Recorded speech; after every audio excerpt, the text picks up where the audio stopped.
Magandang gabi mga masters, bali ngayon po ay 4 na videos po ma-upload ko po sa aking YouTube channel. Tama nga mga masters, 4 na videos nga po ang ma-upload ko po. Yon, what's up mga masters, nandito na naman tayo sa panibagong araw, panibagong kabanata na naman ang pagsasama-samahan natin ngayon guys.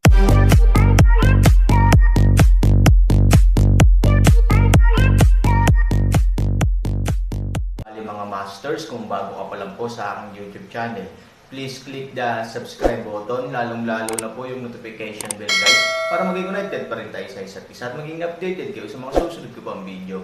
Bali mga masters, bago natin umpisahan ng kwento ay mag-shoutout po muna tayo para sa mga solid nating tagapakinig. Shoutout kay The Gamer Pajardo at shoutout kay Di Guzman JP. Yun na nga mga masters, no? Bali hindi na ito patagalin. In 3, 2, 1, let's go! Mga master, magbabalik tayo sa pag-upload ng 4 na videos everyday simula ngayon araw. Salamat sa solid na pagsuporta mga master. Ang lugar ng dagat ng Yongsheng ay may mahigpit na regulasyon sa panlabas na pagsalakay. Katulad nito, may mga matibay na tuntunin para sa pag-alis ng kanilang sariling mga tao.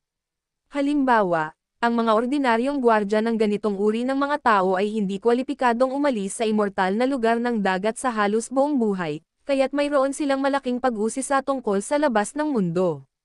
Sa ngayon, hindi ko maiwasang matuwa nang makita ko ang mga bagong bagay na inilabas ni Fu Tian. Pero kung tutuusin, mga ordinaryong gwardya lang sila. Wala man lang silang qualification para makilala ang Patriarch. Paano nila matutulungan si Tian Bao? Tinaasan ng kilay ng isa sa mga guard ang kasama at mahinang sinabi, kunin mo na. Paalala ng lalaki, nakikita mo ba ang Patriarch? Ano ang magagawa mo kung kukunin mo ito? Magagawa mo ba ang hinihiling niya? Kunin mo muna, at wala kang masabi. Ang taong iyon ay pagkatapos din ng tukso, nagpunta upang tumulong sa araw sa harap ng, ay tutulong sa araw na magdala ng mga bagay sa bag. Bumalik ka muna, tutulungan ko ang hepe ng angkan. Sa kanya naman, hindi ko pa masasabi. Matapos makuha ng guard ang suhol, sinabi niya kay Fu Tian. Si Fu Tian ay lihim na nag-igting. Alam niyang malamang walang ginawa ang dalawang ito. Sa sandaling pumunta sila, natatakot ako na baka patay na sila. I have something urgent to see your patriarch. I can wait here, sabi ni Fu Tian. Hindi mo ba alam ang mga alituntunin ng immortalidad? Ito ay hindi isang lugar para sa mga tagalabas upang manatili. Kung gusto mong maghintay, pumunta sa ibang mga lugar at maghintay. Sa pamamagitan nito, ang 2 taong naninirahan sa walang hanggang dagat na lugar ay nakatago sa tubig.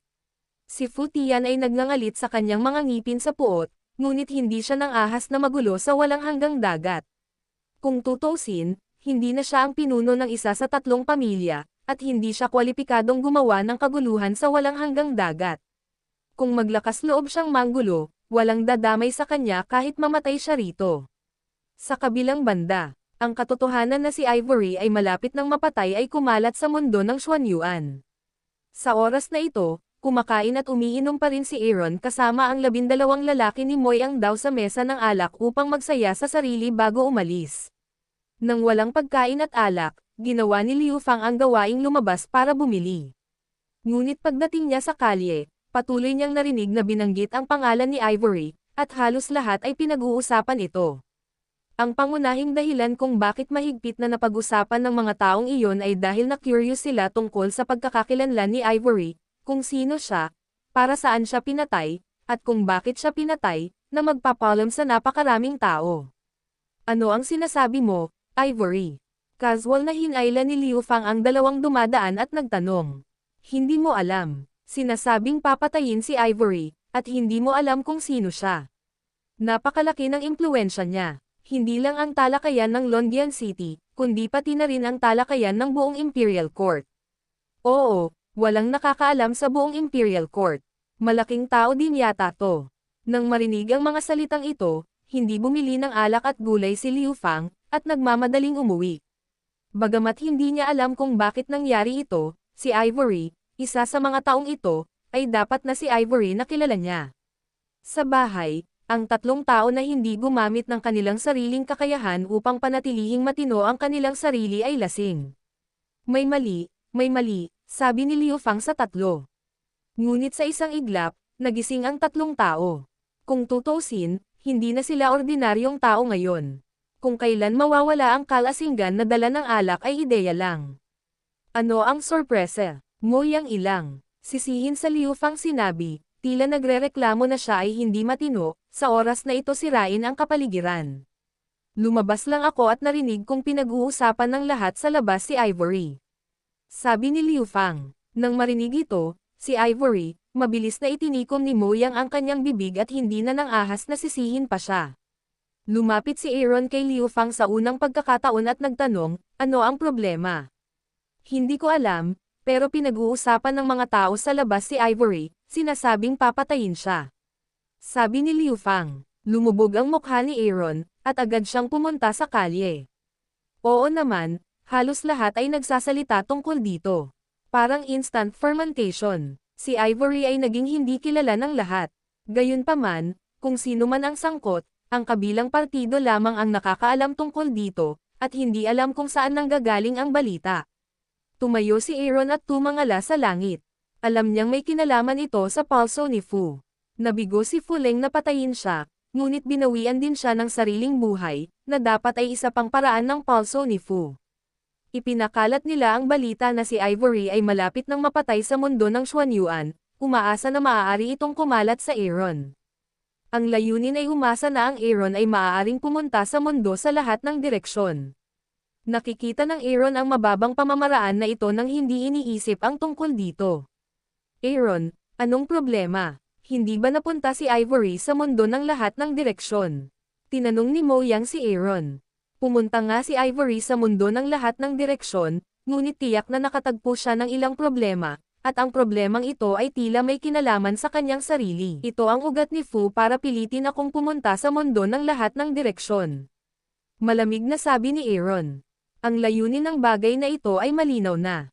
Kung talagang gusto ng palso ni Fu na parusahan si Ivory, hindi na kailangang maglabas ng balita sa mundo ng Xuanyuan.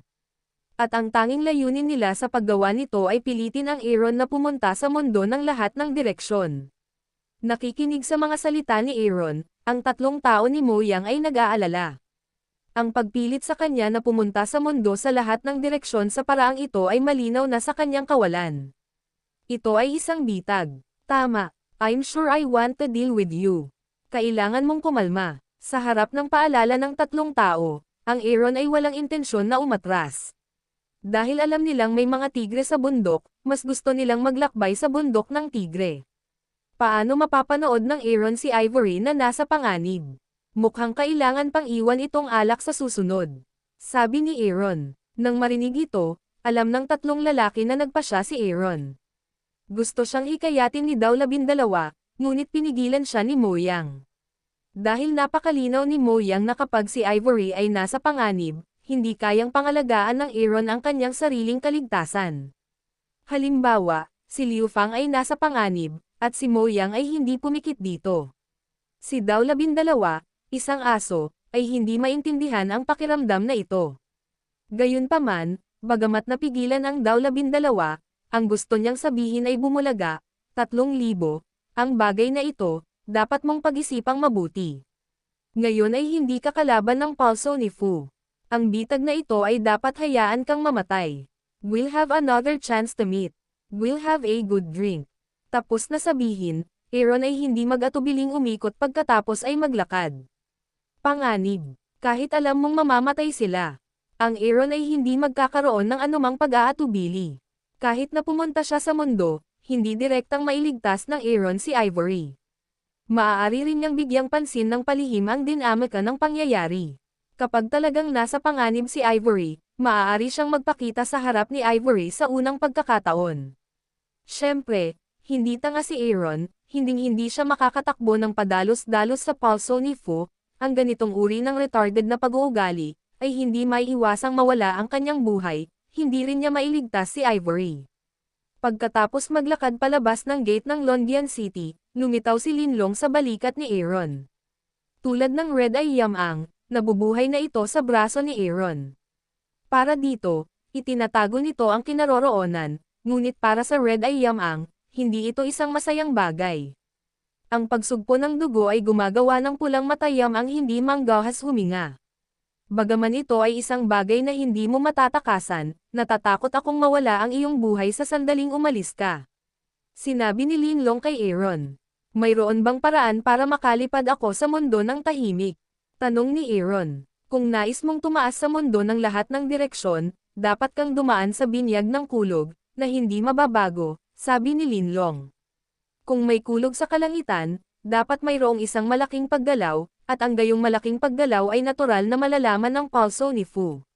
Sa kasong ito, natatakot si Aaron na sa mundo ng lahat ng direksyon, inayos na ni Fu Shi ang mabubuting tao na mahuli siya. Hindi ito ang resulta na gusto ng Aaron. Ang katawan ko ay natempered na ng kulog, kaya hindi ko na kailangan ulitin. Sabi ni Aaron, si Tian Li lang ang makakapagbukas ng gate ng langit. Maliban kung may tao sa mundo na handang tumulong sa iyo, kung hindi, sa kakayahan mo, imposibleng mabuksan ang gate ng langit. Ipinaliwanag ni Linlong na sa pananaw ni Linlong, hindi na kailangang pag-isipan pa ito, dahil imposible ito. Ibig mong sabihin, basta't malakas ang kakayahan, mabubuksan mo ang pinto ng langit. Tanong ni Aaron. Oo, pero hindi pwede. May isa pang posibilidad. Madali mong kontrolin ang kapangyarihan ng Pangu-Axe, pero hindi mo rin makontrol. Nakangiting sabi ni Linlong. Ang Aaron ay may kaalaman sa sarili. Kung gusto niyang kontrolin ang kapangyarihan ng palakol ni Pangu, magtatagal ito. Kung gagawin niya ito, magagawa niyang pumunta sa mundo ng lahat ng direksyon. Baka skeleton na si Ivory. Hindi ko kaya, pero may magagawa. Sabi ni Aaron. WHO. Curious na tanong ni Linlong. Nakalimutan mo ba si Chimeng? Siya ang espiritu ng espada ng sinaunang sandata ng Mahika. Dapat ay isang maliit na bagay para sa kanya na buksan ang pintuan ng langit, sabi ni Aaron.